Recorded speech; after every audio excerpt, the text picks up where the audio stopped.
Bonjour tout le monde, c'est Yannick. Le Honor Band 7 a été lancé en même temps que la dernière série de smartphones Magic 5. C'est un bracelet connecté abordable. Il y a 2 ans de cela, j'avais bien aimé le Honor Band 5. Est-ce que ce nouveau modèle vaut le coup? On va voir ça ensemble. Le bracelet connecté propose un écran AMOLED 2,5D avec des bordures relativement fines. Il est d'une dimension de 1,47 pouces et affiche 194 par 368 pixels, sa luminosité max est de 450 nits, en plein soleil cela peut être un peu compliqué parfois. Il n'y a pas de capteur de luminosité ambiante, un peu dommage. Un autre truc qui aurait été cool, c'est un mode Always On Display, mais il n'y a pas. On remarque un bouton sur la tranche droite permettant de sortir le bracelet de veille ou d'accéder à ses fonctionnalités. Le tracker peut être retiré du bracelet TPU. Il pourra être nécessaire de le remplacer selon mon expérience avec ce genre de matériaux et en fonction de vos activités. Ça va peut-être tenir 1 ou 2 ans.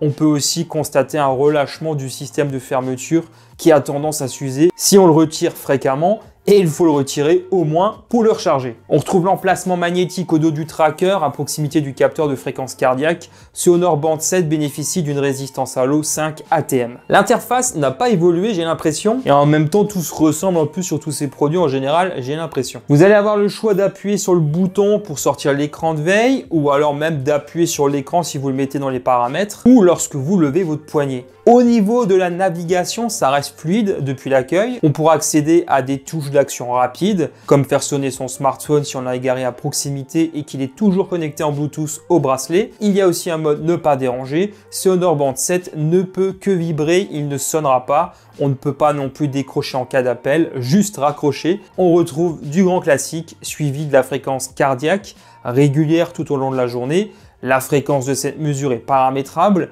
Honor parle d'une puce tournée vers l'IA en ce qui concerne le suivi de la fréquence cardiaque, histoire de surfer sur la tendance en gros. Il y a la mesure du stress tout au long de la journée et le SPO2 aussi tout au long de la journée. Habituellement, je constate que le taux d'oxygène du sang se mesure manuellement, donc c'est plutôt cool ça. Ça aussi, c'est devenu de grands classiques. La météo, gérer la musique de son smartphone, il prend en charge 96 activités sportives. On peut même l'utiliser pour le saut à la corde, en plus des activités que l'on retrouve souvent en natation, course à pied, marche, etc. Dans les statistiques, après et pendant l'effort, on peut consulter la quantité de masse graisseuse qui aurait été brûlée directement sur l'écran du bracelet. Voici les menus disponibles lorsque l'on fait une petite course à pied par exemple, pour vous en donner une bonne idée. Autrement, on a bien sûr toutes les fonctionnalités annexes que l'on trouve habituellement, alarme par vibration, lampe de poche, exercice respiratoire, les notifications, etc.,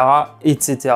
Alors je ne sais pas pourquoi, mais lorsque je reçois un SMS, j'ai bien une vibration, mais le message ne s'affiche pas sur l'écran. Peut-être un bug qui sera corrigé par la suite. En tout cas, je reçois sinon toutes les autres notifications sans problème. Et on peut choisir bien sûr tout ça finement au sein de l'application. L'application de santé de Honor n'a pas évolué dans mes souvenirs. En tout cas, elle se montre plutôt pratique à l'usage et assez ergonomique. Ça reprend ce que l'on connaît chez d'autres acteurs comme Xiaomi ou Amazfit. Ça va nous permettre de consulter toutes les statistiques de suivi de santé dans un premier temps et de manière très précise. Pour la fréquence cardiaque, je trouve que ce bracelet connecté est assez précis. J'ai assez rarement des problèmes de surestimation que j'ai parfois avec le Smart Band 7. C'est plus cohérent, je dirais. Pour le sommeil, là aussi, on a des indications très précises, notamment en ce qui concerne la respiration. C'est super cool et on a vraiment le détail de chaque phase.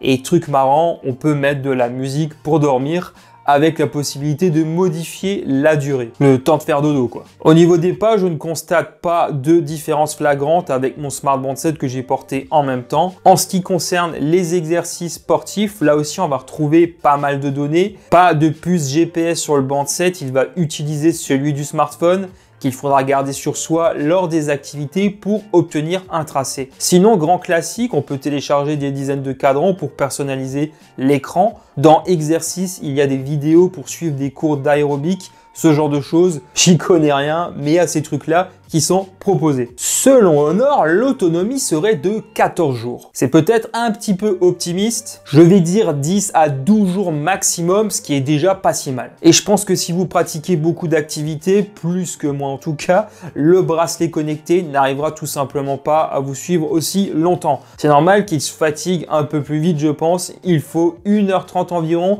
pour le recharger avec son petit câble magnétique. Dans l'ensemble, c'est très correct tout de même. Le Honor Band 7 est disponible autour de 60 € actuellement. Vous retrouvez le lien en description. À ce prix-là, il y a de la concurrence sur le marché. C'est vrai qu'on tourne un peu en rond depuis ces 2 dernières années, j'ai l'impression. Il n'y a pas de réelle nouveauté fracassante. Des petites améliorations par-ci par-là, notamment en ce qui concerne la précision du suivi de santé, et là je pense notamment au sommeil. Pour le reste, je ne pense pas qu'il soit nécessaire de changer si vous possédez un modèle équivalent. Certains d'entre vous le mentionnent parfois en commentaire, je pense à Passion Smartphone par exemple, qui aimerait comme ça pouvoir décrocher les appels directement à partir du bracelet. C'est vrai que là, ça aurait été peut-être un petit plus, histoire de se démarquer davantage de la concurrence, mais aussi des modèles précédents. Voilà, c'est tout pour moi. Dites-moi ce que vous en pensez en commentaire. Est-ce que vous en utilisez un? Donc n'hésitez pas non plus à faire votre propre retour d'expérience. Toujours super important pour l'évolution de la chaîne. Si cette vidéo vous a plu, n'hésitez pas à la partager à vos proches. N'oubliez pas le petit like qui fait toujours plaisir et à vous abonner en activant la petite cloche. Un grand merci pour votre soutien. Moi je vous dis à très bientôt. Allez, ciao tout le monde.